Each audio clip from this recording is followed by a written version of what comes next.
Virginia Woolf and Vita Sackville West were lovers. Does that mean they had sex? It probably does, because Vita liked sex and was a pursuer of women. She also enjoyed a long and successful marriage to Harold Nicholson. He too had his affairs. Virginia and Leonard Woolf were largely compatible and certainly affectionate. It seems unlikely from all that we know that she was interested in sex with Leonard, but sexless marriages were, and are, common enough. The thing about passion is that it is much more than a sexual encounter. And that is worth keeping in mind in the case of Woolf's novel Orlando. What Vita and Virginia did or didn't do in bed is much less important than the effect of Vita on Virginia's imagination. Had the love affair not happened, Orlando would never have been written. That would be a loss. As Woolf wrote in her diary, a biography beginning in the year 1500 and continuing to the present day, called Orlando Vita, only with a change about from one sex to the other. Orlando is not the first piece of fiction about a sex change.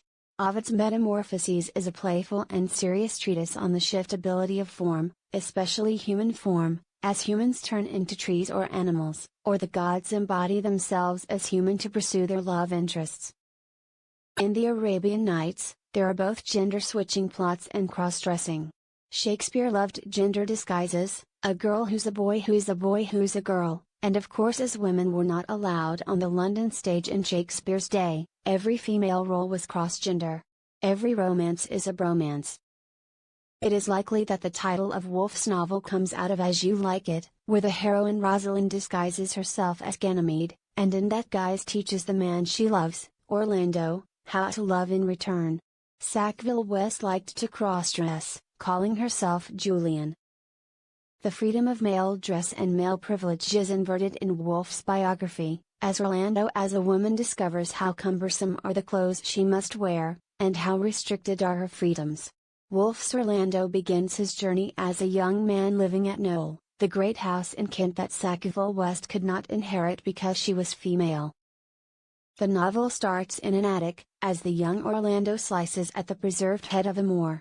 It also begins with a famously disingenuous sentence, for there could be no doubt about his sex, and then we spend the rest of the novel doubting exactly that. Is Orlando the first English-language trans novel? It is, yet in the most playful way. Orlando manages his transition with grace and a profound truth.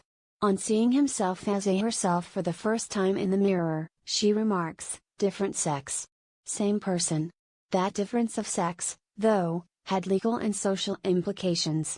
Many of the men Woolf knew, including her husband Leonard, and her sister Vanessa's husband, Clive Bell, had been educated at Cambridge. Virginia and Vanessa had been homeschooled, the usual method for upper-class girls. Other girls were barely schooled at all. When Woolf was writing Orlando, more than 8 million women aged 30 and over had won the vote in the 1918 Representation of the People Act. For men the age had been set at 21. In 1928, though, the year of its publication, all women over 21 finally won the vote on equal terms with men. But education for women remained a problem. Higher education especially so. Cambridge refused to confer degrees on women, and the two Cambridge colleges for women, Newnham and Girton, founded and funded by women, could offer tuition but not degrees. Until 1948 the best a woman could expect was a degree in title only, a titular degree, called, inevitably, by those witty Cambridge men, B.A. Tit. Thanks guys, good joke. Orlando has sometimes been dismissed as a romp. This is to misread it. Its gender politics were way ahead of their time. Less than a fortnight after the publication of Orlando, Woolf went to Girton to deliver the second of her 2 lectures, entitled Women and Fiction. A week earlier she had been at Newnham. Woolf reworked her lectures into her splendid polemique room of one's own published in 1929.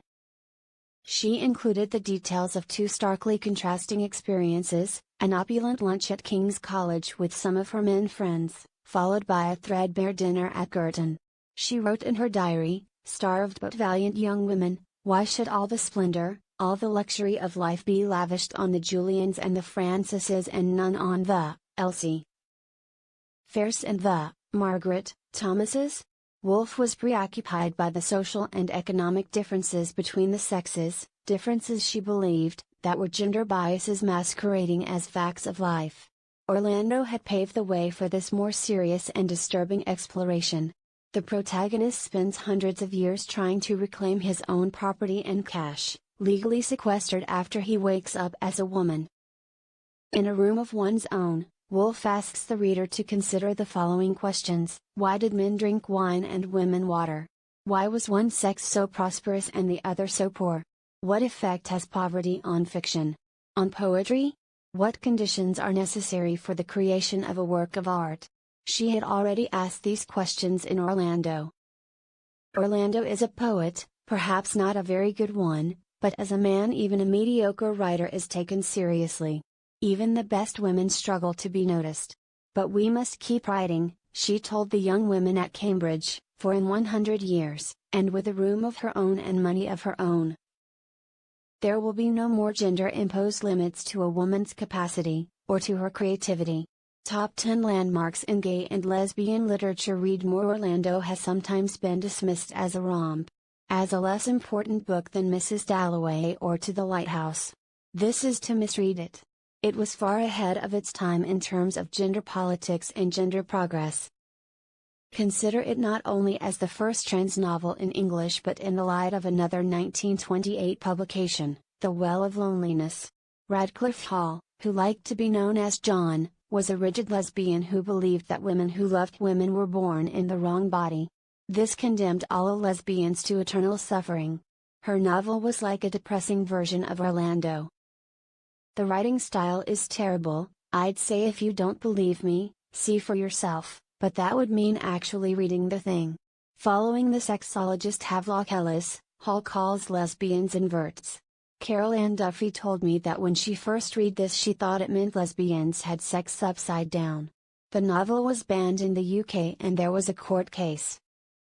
Woolf agreed to testify, in the interests of free speech and against censorship, but fretted at the thought of having to say The Well of Loneliness was a work of literature. She was right to fret, it isn't. 2 novels. Same year. Controversial subject matter. What happened? Woolf, because she can write, because she can charm, because she is funny, perhaps because she was in love, and her style flies along with such ease and grace, managed to smuggle past the censors and the guardians of propriety the most outrageous contraband, a hero who becomes a heroine, who loves women and men, who rails against the system, and whose experiences reflect those of a real-life woman who had numerous same-sex affairs and who went to the opera with slicked-back hair wearing evening dress. The Well of Loneliness reinforces every depressing stereotype about gender and sexual desire. It was banned. Orlando exploded all the stereotypes, and became a bestseller. Woolf, because she can write, smuggled past the censors and the guardians of propriety the most outrageous contraband. Orlando smashed up literary categories. Woolf called it a biography, in fact it is a novel. This was a direct hit at her dead father, Sir Leslie Stephen, the Victorian patriarch who had been the editor of the Dictionary of National Biography, a dead white male heterosexual enterprise. Women hardly existed in the D&B. Woolf's father was one of the senior figures wiping out women from history and claiming truth. Now Woolf struck back. She started the postmodernist fashion for mixing up fact and fiction, history and invention. We're used to it now. She's our pioneer. When Woolf chases Orlando through continents of history and geographies of time, she is giving herself the freedom to explore the different ages of England, and the changing role of women. Did you feel a sort of tug, as if your neck was being broken on Saturday last at 5 minutes to 1?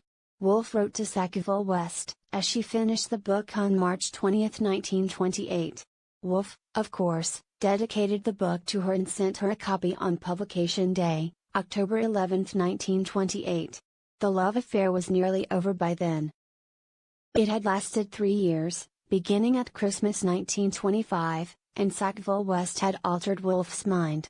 The author had used every ounce of the affair to propel her own writing, and to alter how fiction could be written, and, in a room of one's own, to discuss how women might soon alter the world with their writing. Not bad, for what she called a little book. Orlando at the present time, featuring artistic responses to Woolfs Orlando, will open the new Woolfs Gallery at Charleston, Lewis, on 8th of September. charleston.org.uk.org